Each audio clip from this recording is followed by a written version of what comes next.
Assalamualaikum warahmatullahi wabarakatuh. Halo YouTube, selamat datang di Wira Podcast, ngobrol santai tanpa beban. Hari ini saya sudah bersama dengan Kapolresta Mataram, Bapak Kombes Pol Mustafa SIKMH. Assalamualaikum Pak. Waalaikumsalam warahmatullahi wabarakatuh. Sehat Pak? Alhamdulillah sehat. Dan tetap semangat tentunya Pak ya. Tetap semangat dalam rangka persiapan pengamanan pemilu 2023-2024. Nah benar sekali. Dan itu yang memang kami sengaja datang ke sini. Kami ingin bahas itu Pak gitu ya. Karena sekarang kan sudah mulai rame-ramenya nih Pak, sudah mulai menghangatnya di masyarakat membicarakan pemilu begitu Pak. Nah kita langsung saja Pak. Kalau adakah persiapan khusus nggak Pak untuk pemilu 2024 ini? Mas Fira, dapat kami sampaikan bahwa Kepolisian Kota Mataram berkaitan dengan kesiapan pemilu saat ini di jajaran Kepolisian Negara Republik Indonesia sedang ada namanya Operasi Mantap Brata 2023-2024 dalam rangka mengamankan kesiapan pemilu.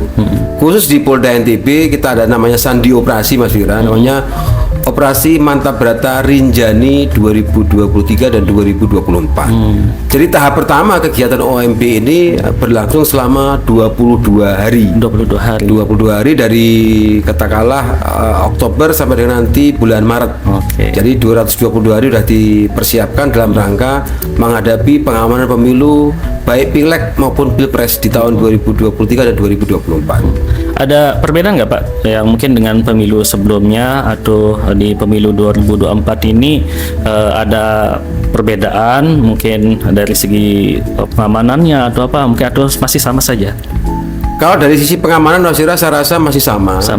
Cuma untuk kali ini kan biasanya pemilu itu kan berlangsung di pertengahan tahun atau apa. Ini kan berlangsung selama hampir 2 tahun. Katakanlah 2023 dan 2024. Jadi kalau kita lihat dari pentahapan dari katakanlah pendaftaran DCT sampai pengesahan DCT sampai dengan terakhir kemarin pengesahan daftar caleg sehingga sekarang sudah menjadi caleg, dan kita juga menunggu tentang pentahapan pengesahan bakal capres cawapres Mas Wira.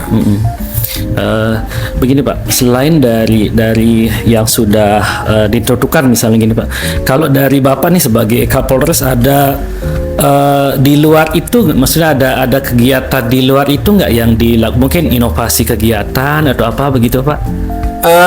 Kami kembali kepada tugas pokok kami Spira. Tugas pokok kami itu kan ada 3. Yang pertama Harkamtibmas, yang kedua penegakan hukum, dan yang ketiga pelindung, pengayom, dan pelayan masyarakat. Saya kembali kepada tupoksi yang pertama berkaitan dengan Harkamtibmas. Dalam rangka Harkamtibmas kita di Polresta Mataram mengadakan atau membuat inovasi banyak hal Mas.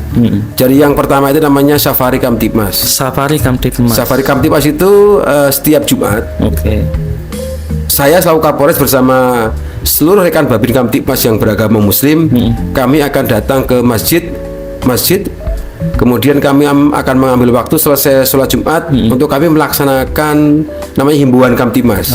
Di situ juga kita melaksanakan dialog berkaitan dengan keluhan masyarakat, keluhan pelayan kepolisian. Dengan harapan apa?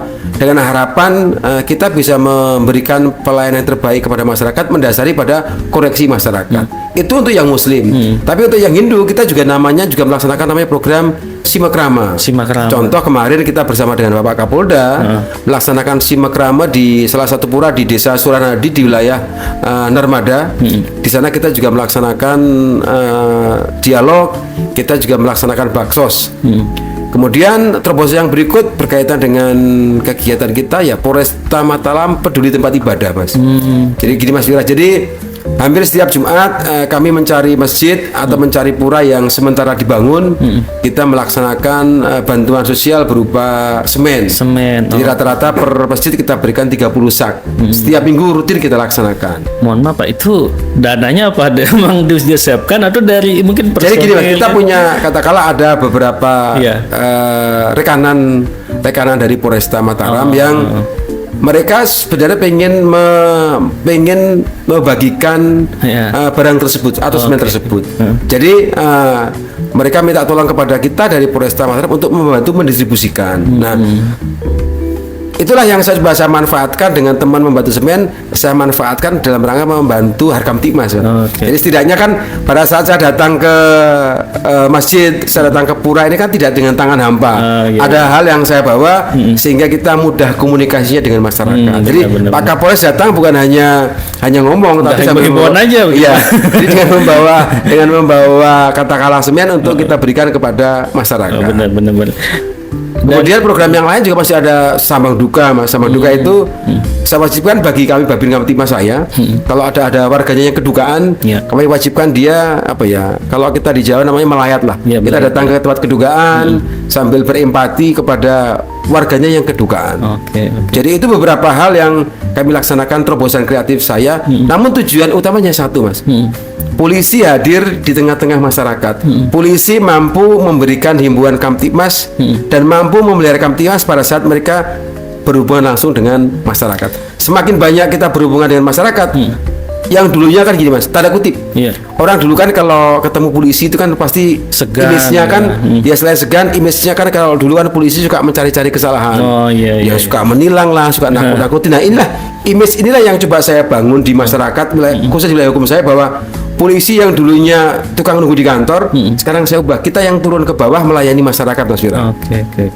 Nah, gini Pak, ketika program ini sudah dilaksanakan dan sebelum dilaksanakan, apakah ada efeknya, Mbak, yang dirasakan langsung mungkin dari kepolisian ataupun masyarakat?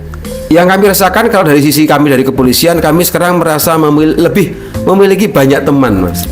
Banyak teman, banyak masukan. Karena hampir tiap Jumat kan saya berganti-ganti orang bertemu dengan masyarakat. Kita bayangkan gini, Mas Wira. Contoh hari ini saya melaksanakan safari Kamtibmas di Masjid Al-Ikhlas di wilayah Gunung Sari. Tadi audiens saya itu ya kurang lebih hampir 200 orang, Mas. Nah, kalau ini semua dilaksanakan oleh Babin Kamtibmas, saya punya 102 Babin Kamtibmas, Mas. 102 Babin Kamtibmas dikalikan saja. Katakanlah hari ini yang turun yang muslim katakanlah 80. 80 kali minimal saja yang paling sedikit adalah 100. Berarti saya sudah 8.000 orang berkomunikasi dengan kita mendapatkan pesan Kamtibmas. Dan ini kan tiap Jumat berganti terus, Mas Wira. Nah, dengan harapan apa? Tiap Jumat pesan Kamtibmas itu terus nyampe kepada seluruh masyarakat Kota Mataram. Dan masyarakat juga bisa melihat, oh iya, ternyata polisi juga ada. Kan selama ini kan melihat polisi kan hanya di jalan, di perempatan, mungkin di TV. Nah, tadi kita ubah, Mas, polisi datang ke masjid, polisi datang ke pura, polisi datang ke tempat manapun untuk berkomunikasi dengan masyarakat. Ya, bahasa kerennya kalau saya mengutip dari kata-kata senior itu polisi belanja masalah, Mas. Belanja masalah kepada masyarakat. Oke. Belanja masalah, Pak.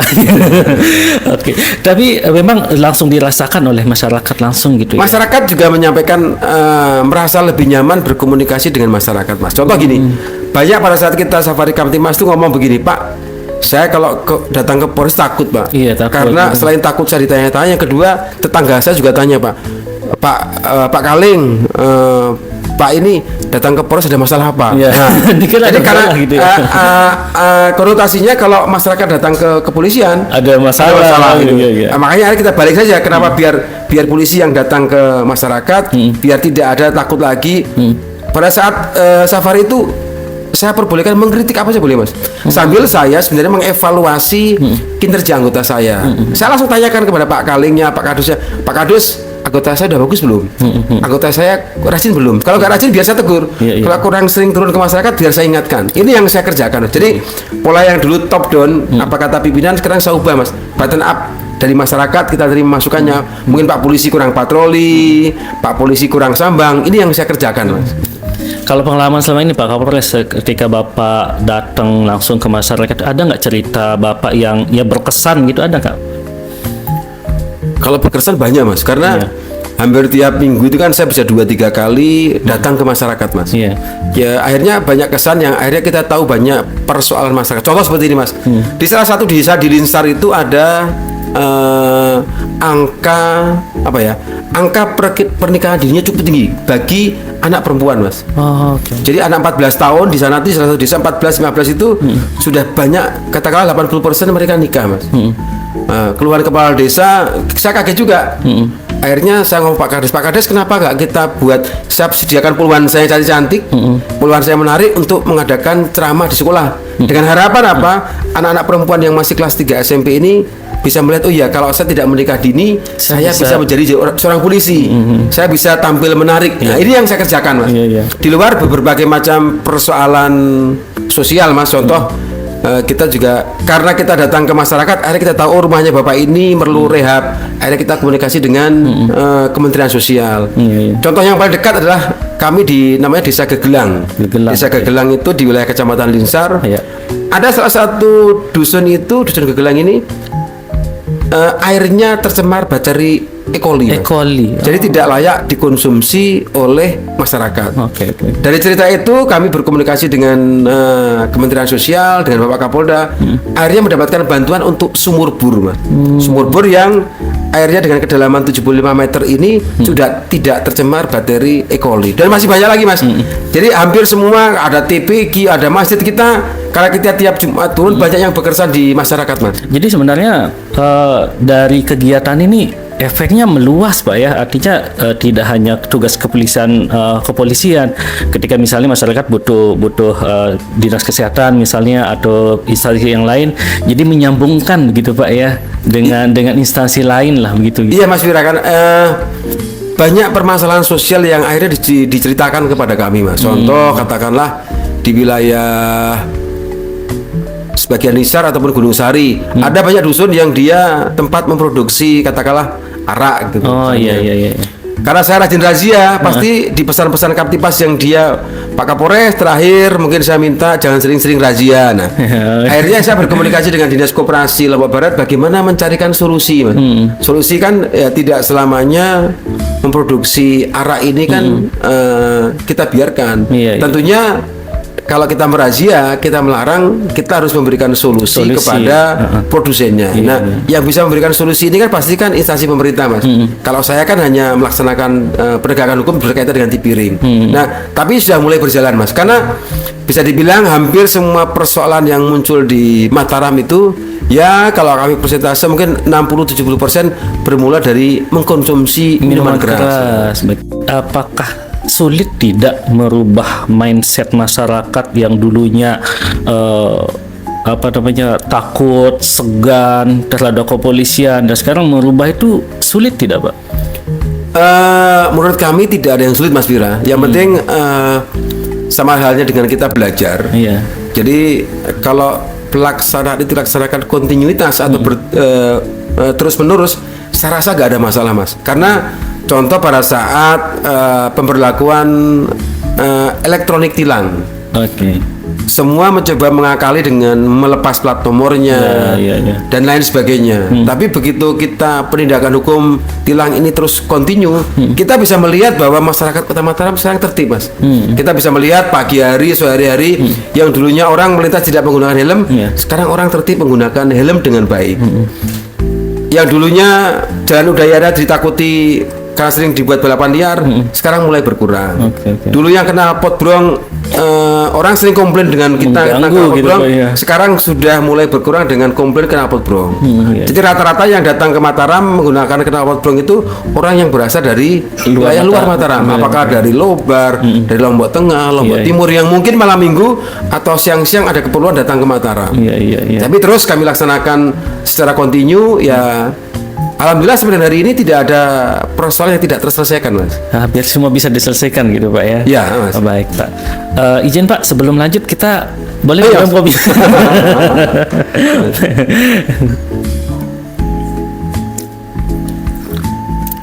Kita kembali ke politik, Pak.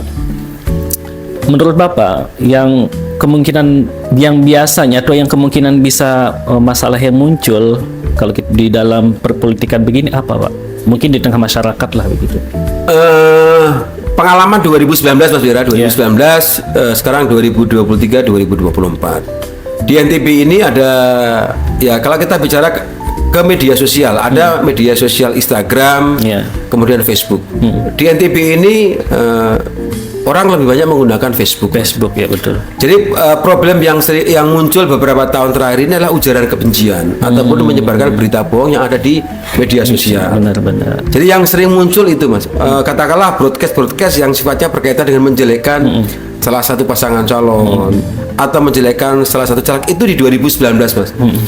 Alhamdulillah sampai hari ini tidak ada persoalan itu muncul di beberapa bulan ini, nggak ada Mas. Menjelang 2024 tidak ada muncul karena ya mungkin semakin aktifnya kita kepolisian melaksanakan patroli cyber Mas. Kalau ada muncul katakanlah muncul hal berita yang mulai agak itu langsung kami tegur atau langsung kami take down karena sebenarnya ini yang mengerjakan bukan hanya Polresta Mataram Mas.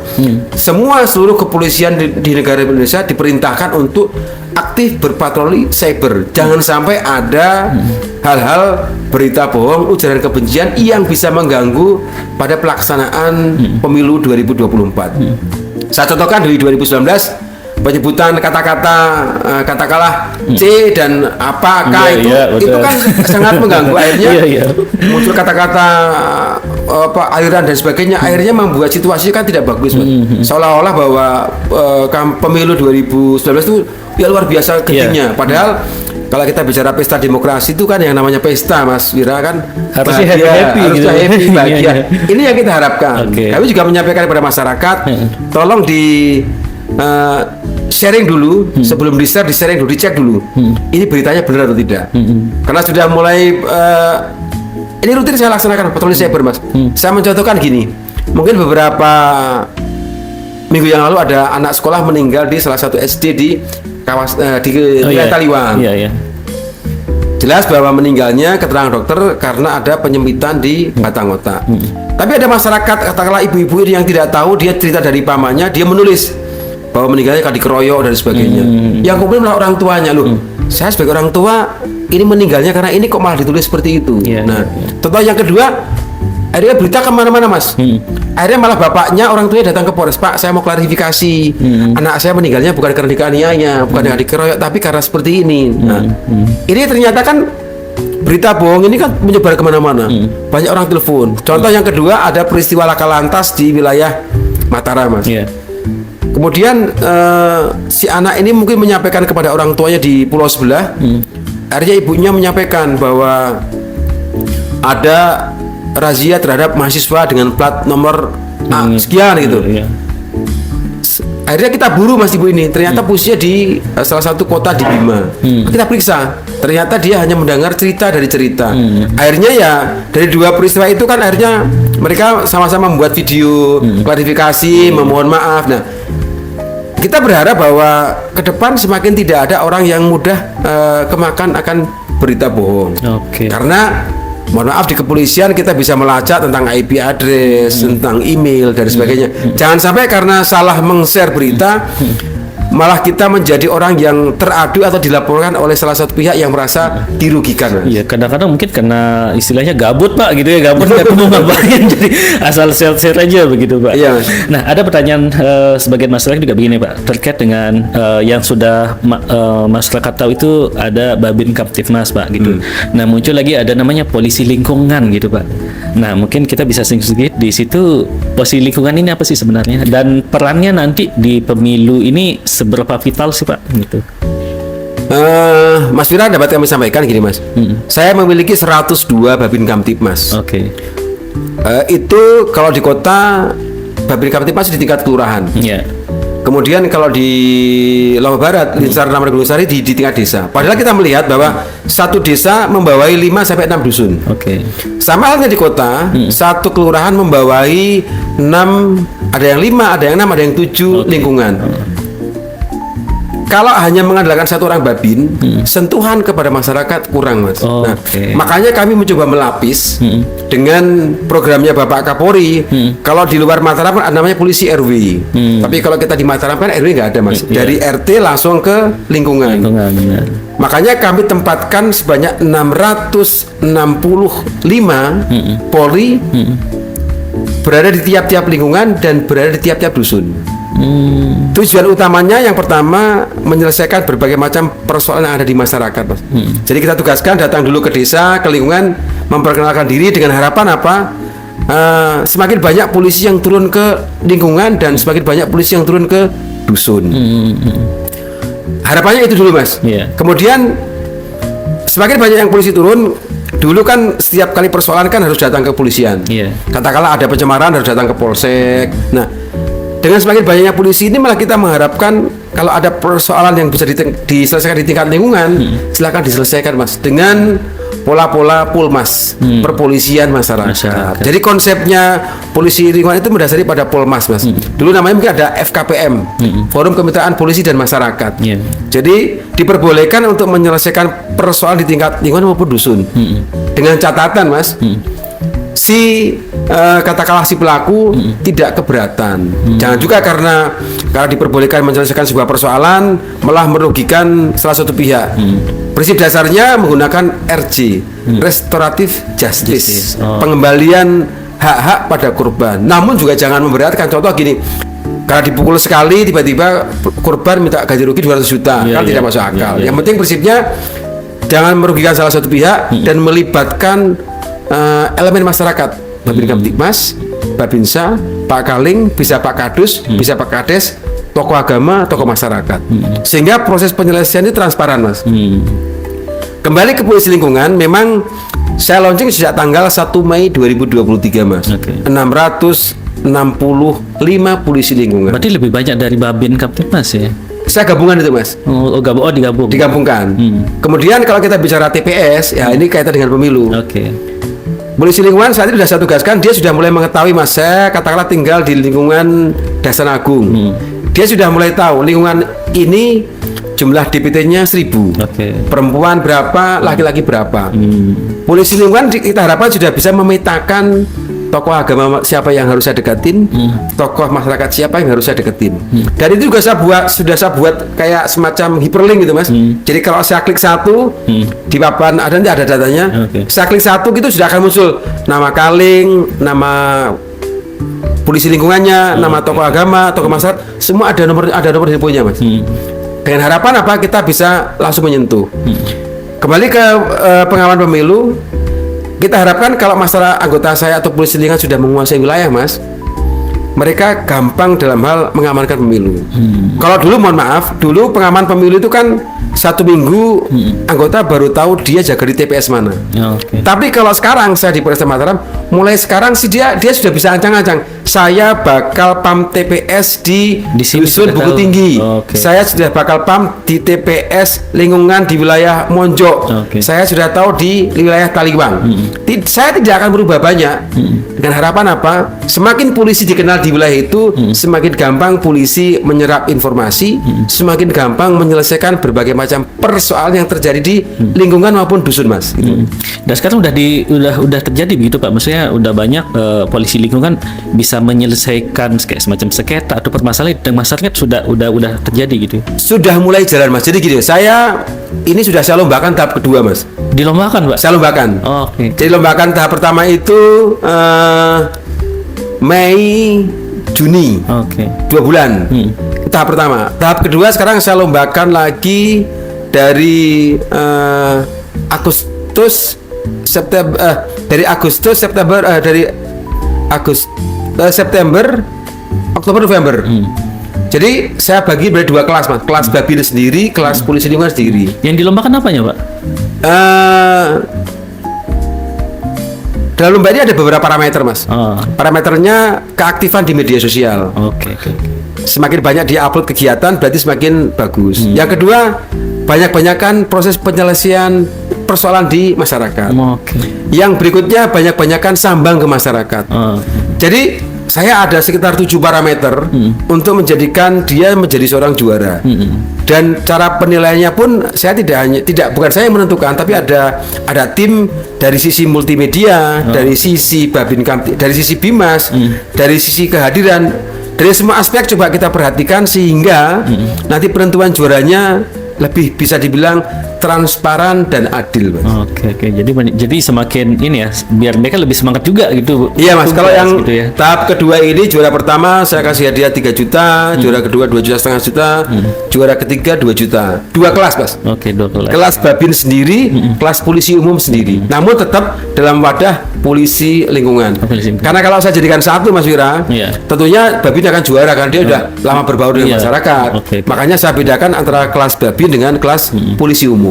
Nah gini Pak, ketika misalnya polisi lingkungan semakin sering bertugas atau banyak menyelesaikan masalah, berarti masyarakat yang melapor ke kantor sendiri jadi lebih berkurang gitu Pak dong?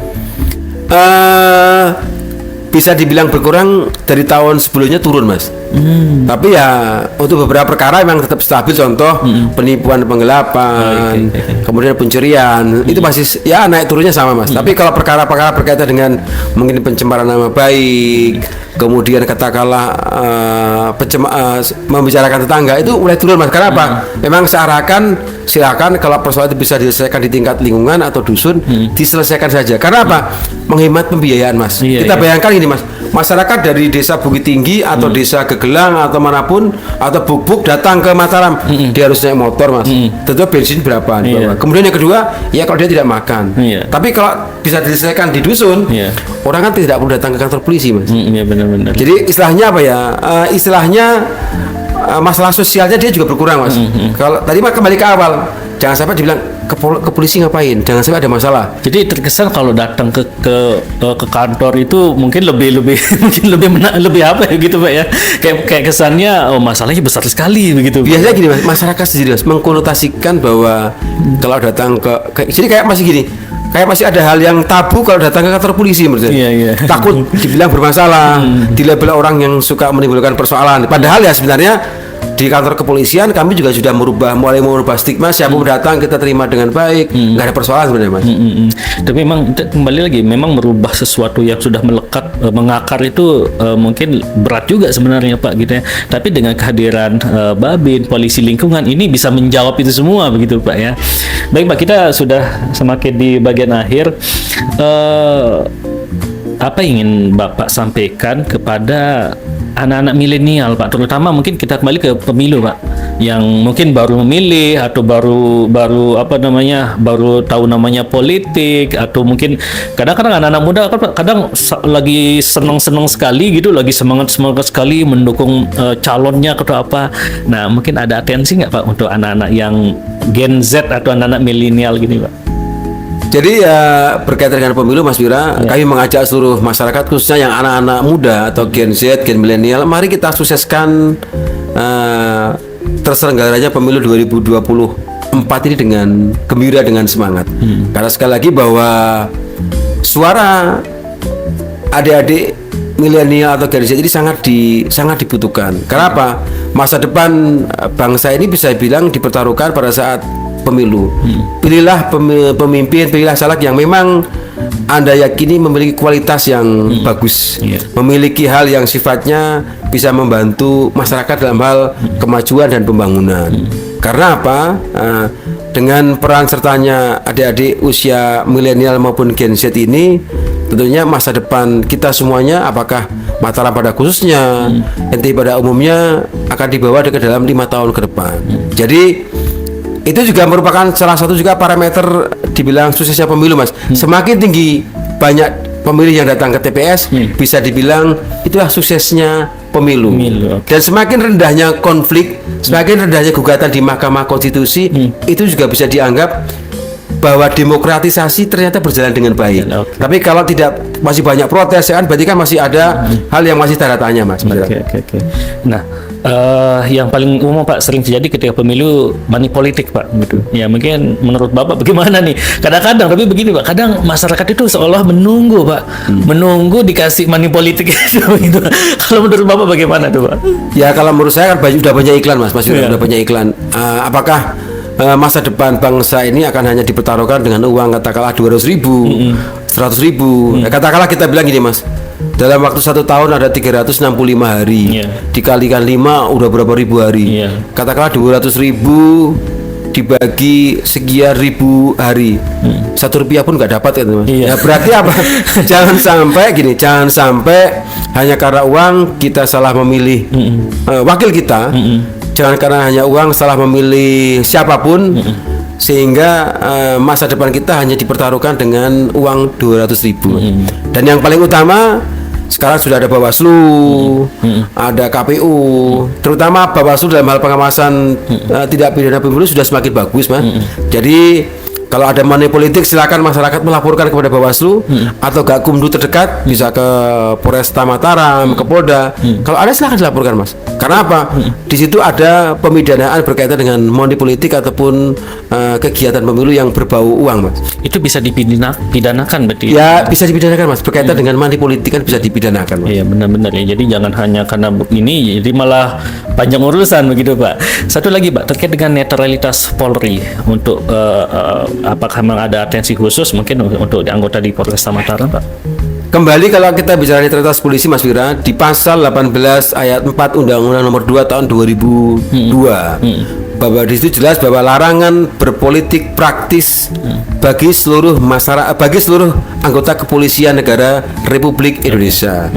Kemudian juga sudah mulai banyak TR petunjuk dari Bapak Kapolri bahwa bila mana ada anggota Polri yang terlibat dalam politik praktis akan ditindak secara etik dan hukuman terberat bisa di PTDH atau di pemberhentian tidak dengan hormat. Sudah jelas, Mas. Makanya itu tiap Senin saya bacakan di lapangan apel larangan bagi anggota Polri untuk terlibat dalam politik 2023 dan seterusnya, termasuk menggunakan fasilitas, Mas. Apakah rumah dinas, kendaraan dinas, bisa ditempel stiker dan sebagainya, stiker itu sudah sangat jelas larangan daripada Bapak Kapolri. Termasuk berfoto. Sekarang berfoto juga sudah mulai dilarang, tidak boleh menggunakan simbol jari, sebagainya sudah tidak ada. Jadi hanya diperbolehkan hanya semangat dengan salam presisi saja, Mas. Yang lain apakah dengan jari, dengan jempol sudah tidak diperbolehkan, karena jangan sampai diinterpretasikan mendukung salah satu caleg atau salah satu calon presiden dan wakil presiden, Mas. Karena sensitif juga sebenarnya, Pak ya. Kadang mungkin maunya kayak sarangnya gitu, Pak, gitu. Tapi dianggapnya itu simbol. Itu gitu. termasuk simbol yang dilarang menjelang pemilu 2024, Mas. Termasuk yang dilarang oleh Bapak Kapolri. Sudah ada aturannya, sudah ada telegramnya, dan kalau itu melanggar bisa dikenakan sanksi disiplin, etik, dan kalau berat bisa di PTDH, Mas. Jadi artinya memang dari khususnya di Polres Mataram ini sudah sangat-sangat mengatensi itu gitu ya, untuk memberikan kepercayaan kepada publik bahwa Polri benar-benar sangat netral dalam pemilu ini. Harus sangat netral dan harus netral, Mas. Baik. Oke, terakhir, Pak, mungkin pesan-pesan ke masyarakat yang mungkin sedang menyaksikan ini, silakan, Pak. Terima kasih, Mas Wira. Jadi kesempatan ini saya mengajak kepada seluruh masyarakat Kota Mataram pada khususnya dan ETI pada umumnya, mari kita sukseskan pemilu 2024 dengan aman dan kondusif. Mari kita jaga sama-sama Harkam Tipmas, kita jaga sama-sama Kaptipmas Kota Mataram pada khususnya dan ETI pada umumnya, sehingga nanti pasca pemilu baik Pileg Pilpres, situasi Mataram dan NTB bisa aman, terus bisa berkembang, dan kalau aman dan nyaman tentunya kesejahteraan masyarakat Kota Mataram dan NTB akan terus terjamin, Mas. Baik. Super sekali, Pak. Baik, terima kasih, Pak. Ini kami sangat terima kasih Bapak sudah mengizinkan kami datang di sini. Saya terima kasih kepada Mas Wira. Dan jangan kapok, Pak, kami datang, Pak, ya. Dan terima kasih Anda sudah bersama kami di Viral Podcast hari ini. Viral Podcast ngobrol santai tanpa beban. Wassalamualaikum warahmatullahi wabarakatuh dan sampai jumpa. Waalaikumsalam warahmatullahi wabarakatuh.